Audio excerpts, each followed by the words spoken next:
আসসালামু আলাইকুম রহমতুল্লাহ। আশা করি ভালো আছেন। আলহামদুলিল্লাহ।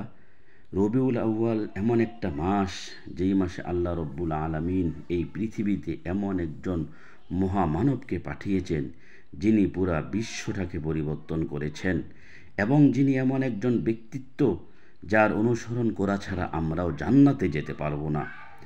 যিনি এমন একজন ব্যক্তিত্ব, যিনি নিশ্চিত জান্নাতি জানার পরেও তাহাজ্জুদে দাঁড়িয়ে পা ফুলে ফেলতেন, যাকে আল্লাহ রব্বুল আলামিন দোয়া কবুল হবে সার্টিফিকেট দিয়েছেন। তিনি সেই দোয়াটা স্টপ রেখেছেন, কেয়ামতের মাঠে তিনি এই দোয়াটা করবেন আমাদের জন্য। এই মাসেই সেই মহামানবকে পৃথিবীতে পাঠানো হয়েছে, আবার এই মাসেই আল্লাহ রব্বুল আলামিন তিনি তার কাছে নিয়ে নিয়েছেন।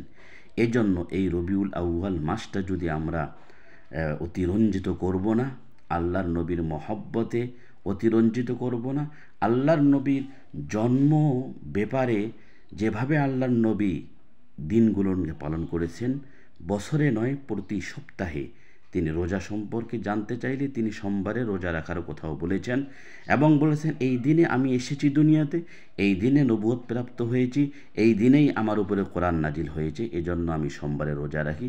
এবং সোমবার বৃহস্পতিবার আমি এই কারণে রোজা রাখি যে এই দিনে আল্লাহ পাক রব্বুল আলামিনের দরবারে বান্দার আমল নামা পৌঁছানো হয়।